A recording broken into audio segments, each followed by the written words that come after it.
நாராயணா அகில குரு பகவன் நமஸ்தே. சர்வத்ர கோவிந்த நாம சங்கீர்த்தனம். கோவிந்தா கோவிந்தா. ஸ்ரீமன் நாராயணீயம் 67வது தசகம். ராசக்கிரீடை 3. மெய்ப்பொருள் அறிவோம். பரமானந்த ஸ்வரூபமாக மிளிர்கின்ற ஸ்ரீ கிருஷ்ண பரமாத்மாவோடு பெற்ற அன்பு காதல் லீலைகளால் மிக்க மகிழ்ச்சி அடைந்த கமலம் போன்ற கண்கள் கொண்ட கோபியர்கள். எப்படி கமலம் போன்ற கண்களா? ஆமாம், தாமரை மலர் போன்ற கண்களை கொண்ட கோபியர்கள் மிகுந்த செருக்குற்றராம். பின்னே இருக்காதா? பின்னே அந்த ஸ்ரீகிருஷ்ணனுடைய காதல் தங்களுக்கு வாய்க்கப்பெற்றால் எவர்தான் செருக்குற மாட்டார்கள்? குருவாயூரப்பா, அனைத்துலகங்களும் மயங்கும் அழகு படைத்த திருமகள் கேள்வனான ஸ்ரீ கண்ணா தன்னிடம் மட்டுமே உண்மையான அன்பு கொண்டிருக்கிறான் என்று நினைத்து ஒவ்வொரு கோபிகையும் செருக்குற்றதை கண்ட பகவான் உடனே அவர்கள் எதிரிலிருந்து மறைந்து விடுவாராம். முரணை கொன்ற குருவாயூரப்பா அப்பொழுது மிகவும் அன்பு கொண்ட கர்வமற்ற ராதை என்கிற கோபியோடு மனம் போல தனித்து விளையாட ஆசை கொண்டாராம் ஸ்ரீ கிருஷ்ண பரமாத்மா. அவளை மட்டும் அழைத்து கொண்டு வெகு தூரம் சென்றாராம். பகவானே, அவ்வாறு ஸ்ரீ கிருஷ்ண பரமாத்மா மறைந்ததும் தாமரை போன்று அகன்ற கண்களை உடைய அந்த கோபிகைகள் மிகவும் மனம் வருந்தினராம். அனைவருமாக ஒன்று கூடி ஸ்ரீ கிருஷ்ணனை ஒவ்வொரு வனமாக தேடி அலைந்து பகவானை காணாது கவலையுற்றார்களாம். சாதாரண கவலை இல்லை, எல்லையில்லா துன்பமுற்றனராம். எப்படி? ஓ மாமரமே, சண்பகமரமே, கர்ணிகாரமே, மல்லிகை கொடியே, மாலதி கொடியே, இளங்கொடிகளே, எங்களது இதயங்களை திருடிச் சென்றவனை கண்டீர்களா என்று பகவானிடமே, ஸ்ரீ கிருஷ்ணனிடமே மனதை பறிகொடுத்த அந்த கோபிகைகள் புலம்பி புலம்பி அழுதார்களாம். தியான யோகத்தால் மனதினுள்ளே அந்த கோபிகைகளுக்கு அந்த தியான யோகமும் கைகூடி வருகிறதாம்.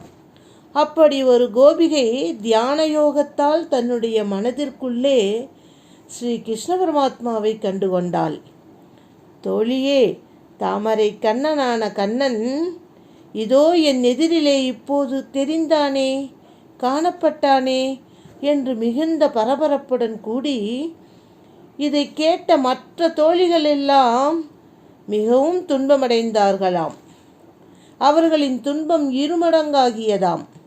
பகவானையே நினைத்து நினைத்து பாவனையினால் தன்மயமாகிவிட்ட அந்த கோபிகைகள் யமுனை கரையிலே ஸ்ரீ கிருஷ்ண பரமாத்மாவுடைய திருவிளையாடல்களை அனுக்கிரகம் செய்தார்கள்.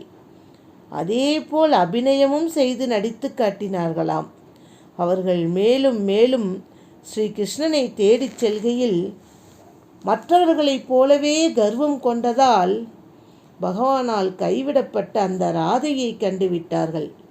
பிறகு அவர்கள் ராதையோடு கூட காட்டிலேயே நாற்புறமும் இருட்டும் வரை தேடி அலைந்து பின் யமுனை கரையிலே ஒன்று கூடி வருத்த மிகுதியாலே ஸ்ரீ கிருஷ்ணனுடைய குணங்களை பாடி பாடி அழுது புலம்பினார்களாம்.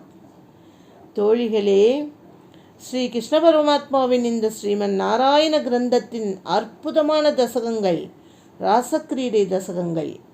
மனிதனாக ஏன் ஜீவராசியாக பிறப்பெடுத்த ஒவ்வொரு ஜீவனும் உணரக்கூடிய உணர்வுகளை நயம்பட சிந்தாமல் சிதறாமல் எவ்வளவு அழகாக, அதாவது நம் தமிழிலே ஒரு பழமொழியை கூடுவார்கள், முள்மேல் பட்ட சேலையை எப்படி எடுக்க வேண்டும் என்பது அபூர்வமாக கை தேர்ந்தவர்களால் மட்டும்தான் முடியும். அதைத்தான் நம்முடைய நாராயண பட்டத்திரி இங்கே கையாண்டிருக்கிறார். கருணை கடலே, அவ்வாறு வருந்தி கலங்கிய மனமுடைய கோபியர்கள் எதிரிலே உலகையும் மயக்கும் மன்மதனும் மயங்கும்படியான திருமேனியோடு கூட சிறிது புன்முறுவலுடன் மீண்டும் தோன்றினாராம் கிருஷ்ண பரமாத்மா. அக்கோபிகைகள் என்ன தவம் செய்தோமோ மீண்டும் தங்களை கண்டுவிட்டோமே என்று, இது உண்மையா இல்லை இதுவும் பொய்யா என்று ஐயம் கொண்டு தங்களை கிள்ளி கிள்ளி பார்த்து கொண்டார்களாம். ஐயம் கொண்டு நிற்கும் வேளையிலே ஆன்மநாயகரான பகவான் கிருஷ்ண பரமாத்மாவை கண்டவுடனே உண்டான மகிழ்ச்சி பெருக்கால் அந்த கோபிகைகள் என்னதான் செய்யவில்லை, இதைத்தான் எப்படித்தான் நான் எடுத்து கூறுவேன் என்று நாராயண பட்டத்திரியே மலைத்து நின்றாராம். அப்படிப்பட்ட குருவாயூரப்பா ஸ்ரீ கிருஷ்ண பரமாத்மா மகாவிஷ்ணுவே என்னையும் நோயிலிருந்து காப்பாற்றுங்கள் என்று வேண்டி கேட்டுக்கொண்டு இந்த அழகான ராசக்கிரீடையின் 3வது தசகத்தை இனிதே முடிக்கின்றார் நம் பட்டத்திரி. ராதே கிருஷ்ணா.